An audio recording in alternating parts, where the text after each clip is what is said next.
So now, as I have told you that in this video, we'll be learning about computers. So first, let us understand that what are the types of computer. So the types of computer can be classified into two types. First, let us learn the types of computer on the purpose wise. That means what kind of purpose is the computer serving to the user. So first, purpose-wise can be classified into specific purpose computers. So as the name suggests, this is that kind of a computer which is designed to perform only a specific task. Now, that means it will not just do all the applications you tell it to do. It is only there to do specific task which is pre-installed in the computer. Now, a very main point over here is that the instructions to carry out the task is always permanently stored in the computer. Later, you'll come to know that this serves as a major difference between the computers based on purpose. For the specific task, this type of computer is very efficient, but such computers are not versatile. So now we learn about specific purpose computers. Let's learn about the next type of computers based on purpose, that is the general purpose computer. So general purpose computers, as the name suggests, this is designed to work on different types of program inputs, and thus it is used in countless applications. So general purpose computers are the laptops we use today or we use in this situation of COVID, where it can have so many applications, Skype, Zoom, Meet, etc. So here, now as I told you, very main point over here is that the programs are not permanently stored. Okay, as I told you, in specific purpose computers, programs are permanently stored, and this will serve as a major difference between specific purpose and general purpose. Whereas general purpose does not store the data permanently in the computer. But there is a plus point over here that when the program is getting executed, the input is always stored in the backup memory of the computer, that is the CPU. Let me remind you, CPU's full form is Central Processing Unit. So now, specific purpose computers were not versatile, but the plus point on general purpose is that it is versatile. That means it can do applications the number of times you tell it to do. I mean, you can just keep repeating that particular process how much ever times you want to do it, but specific purpose cannot do that. Only for a period of time it will be able to repeat that process, and then the computer will shut down or it will turn off itself. Now the next type of computer is the computer on the principle of operation wise. So this can be classified into three types. First type is the analog computer. Let's learn about analog computer first and then we go to the next type. So basically, analog computers work with continuous physical quantities. What do I mean by physical quantities? As you've learned in physics, science, or whatever, it is voltage, current, temperature, and many other quantities. So this computer can only take the data in this particular physical quantity. It cannot take data like 1, 2, 3, 4, 5, 6, 7, 8. No, it will only take as voltage, current, temperature, etc. That is, the input that they take is in physical quantities, and the output that they will give will also be in physical quantities like Celsius, Fahrenheit, etc. But negative point or disadvantage here is that their accuracy is very poor compared to the digital computers, which we learn further in this video. So the accuracy of analog computers is very poor. This type of computer is mostly used in engineering and scientific applications. A very good example we'll be learning later. So now, next type of computer is a digital computer. Digital computers are those which work with discontinuous data, which is converted into binary form. Pause the video and think, what is a binary form? Okay, I'll tell you. A binary form are digits 0 and 1. Now, if I give the computer copy, paste, delete, The computer will take it as 001100 or the types of code it's used. It will not take it in English. So most of the computers are digital computers which take the data only in a binary form. All the applications in digital computers are carried out on these digits only in very fast rates. As we know, analog computers are very poor in accuracy, whereas digital computers are very accurate in the data that they give. Usually digital computers are used for business and scientific applications, and this come in variety of forms which are based on their configuration. Now, next type of computer is the hybrid computer. So what do I mean by a hybrid computer? Hybrid computer is basically the computer which combines analog and digital computers. So now, let me tell you that hybrid computers utilize the best qualities of both digital and analog computers. Combination of both basically. In these computers, some calculations take place in an analog manner and the rest of them take place in a digital manner as the name suggests. This is used best in hospitals to monitor a patient's vital signals. Now let me tell you what are the examples of these three types of computers. So first is an analog computer. Example of analog computer can be an electronic weighing scale which can only take data in physical quantities as we've learned earlier. Now, next, example of a hybrid computer. Example of a hybrid computer can be the computers used for weather forecasting. It can also be used in hospitals for testing the patient's vital signals. Digital computers example can be PDP-11, VAX, etc. So now we have learned about the types of computer. Next, we will be learning how does the computer understand our language.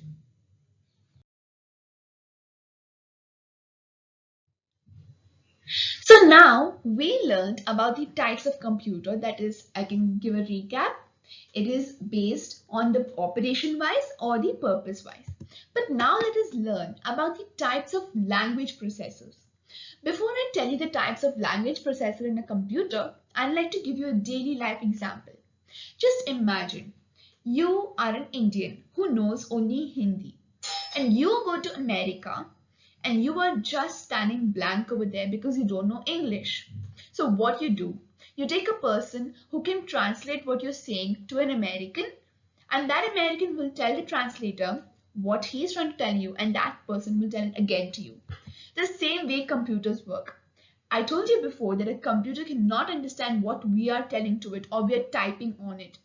It has to be converted. So now let us learn about the language processors, that is how the computer processes the language so that it can understand and give the output to the user accordingly. So there are three types of language processors. First is an assembler. What does an assembler do? This converts the program written in assembly language into machine language. What do you mean by machine language? As I told you, machine language is completely in codes of binary digits. That is 0001100 like that. So assembler, it only takes the assembly language. That means very common language or very informal language used by users. It takes it into the input, it processes it, and it makes it into machine language so that the user can get the required output. Next type of language processor is compiler. Now, what do you mean by a compiler? What a compiler does basically is that it converts the HLL program language. What do I mean by HLL program language? I mean high level language processor. So now this high level language will be converted into the machine language. What do I mean by high level language? I mean when we make any HTML code, we write all the things in a code language, but it is again in English. So what we do, we give it to the compiler and the compiler will make it into machine language, and then the computer will do the required steps. So now this conversion, I mean the type the compiler uses for converting the data, it is completely different from an assembler. So what it does is that it takes the HLL language, it converts it into machine language. But what? It completely takes it in one shot. It will give you the mistakes you have written. In one shot, it will tell that this line number 3 or line number 4 is incorrect. Kindly correct before the output is given. Usually compilers are used in HTML, Visual Basic, etc. wherein you have to write in a code language and the computer will rectify and then give you an output in the form of a form or in an internet, anywhere. So that's what the compiler does. Later you'll come to know that the compiler and interpreter are completely different because of only one point. Now let's not go to that. First we learn that compiler, what it does, it converts a high level language into a machine language, and how it does it. In one shot it will entirely complete it, and then it will tell the user that before giving the output, I need you to correct this line number 3, line number 4, etc. Next type of language processor is an interpreter. What do I mean by an interpreter? As I told you, compilers and interpreter, though they do the same job, there is one difference, very, very main difference, which entirely differentiates them completely. So now, this interpreter, same as a compiler, it converts the HLL language into the machine language. But the thing is, how does it do it? So what it does is it converts it by executing line by line. So let me give you an example. Suppose I'm talking to an English teacher, and instead of saying the spelling of cat as C-A-T, I say C-T-A. What will the English teacher do? Before I go on to the next line, she'll correct me and tell me it's not C-T-A, it's C-A-T. The same way, the interpreter, it converts line by line.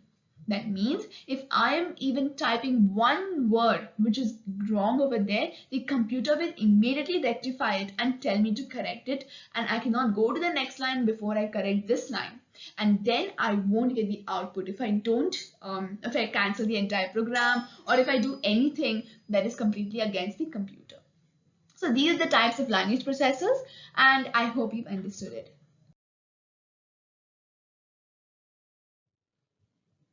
So now we know that a computer can actually understand a language because of language processors. So now let's learn, how does the computer store the data? So now we're going to learn about the computer's memory. Every human, animal, bird, plant also have brains. And what does a brain do? It stores our thoughts, emotions, etc. The same way a computer also has a brain, which stores the memory of the computer. So this can be classified into two types. First one is a primary memory. A primary memory can also be called as internal memory or the main memory. So this primary memory is that kind of a memory which holds the data and instructions when the program is getting processed, and that is why it is temporarily stored, or it can be called as a temporary memory. This can be classified into two types. First is a RAM. What is the full form of RAM? RAM is random access memory. As the name suggests, this internal memory that can be read from as well as written. When people talk about computer memory in connection with computers, they usually mean the RAM. This is volatile, that is, the contents are lost when the power is turned off. Some of the limitations can be it has limited storage capacity and it is volatile in nature. The next type of primary memory is a ROM. What is the full form of ROM? ROM is read-only memory. In this memory, information once stored remains fixed. That means it cannot be changed. So ROM only can be read and used. It cannot be changed or written onto. Generally, ROM contains startup instructions, that is, what to do when a computer is turned on, or what do you want to do when you install a software. Those are the things that cannot be changed by user. That is usually ROMs. The contents of ROM remain stored in the computer even when the power is turned off. So now this was primary memory. Now let us go on to secondary memory. That is the next type of memory, secondary memory. So now, What do you mean by secondary memory? Secondary memory can also be called as auxiliary memory or external memory. This memory stores data or files for later use, that is, permanently it stores. Now, this can be classified first as HDD. What do I mean by HDD? HDD is a hard disk drive. The memories that store information on one or more circular platters or disks, which are continuously spinning inside the computer. These rotating disks are coated with a magnetic material and stacked with space between them. Information is recorded on the surface of rotating disks by magnetic heads as tiny magnetic spots. This was HDD. Now let's go on to FDD, that is flop drive disks. The floppy disk, that is a disk made up of flexible material, were one of the oldest types of portable storage devices that could store up to 1.44 MBs of data, but now it is not in use, so we won't be studying about this much in detail. Next is a DVD. A DVD is basically an optical storage device which looks the same as a compact disc. What is a compact disc? It's a CD, but it is able to hold about 15 times as much information and transfer it to the computer about 20 times as fast as a CDD. A DVD is also called an SD, which is a super density disc, and it can hold up to 17 gigabytes of data or a 4-hour movies on a slide. This also comes in varieties like DVD-ROM, that is read-only memory, DVD-R, that is rewritable, and DVD-RW, that is DVD rewritable. So now let's go on to the next type, which is a pen drive. Pen drive can also be called as thumb drives. Another kind of storage device. It is called as pen drive, and this store memory as flash memory, USB memory, or key memory. This is used in cell phones of today. But what does it mean to have a flash memory? It means flash is a solid state of memory which combines a well-trained memory technology. So now this is a solid state of memory. That means it has no moving parts like HDD or FDD that is continuously spinning inside the computer. But it works similar to the way of RAM.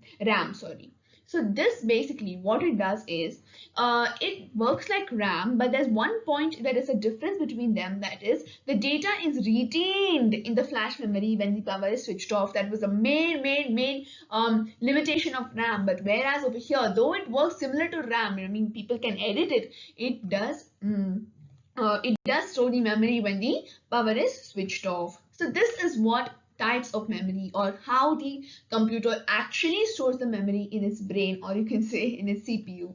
So I hope you understood the types of memory too.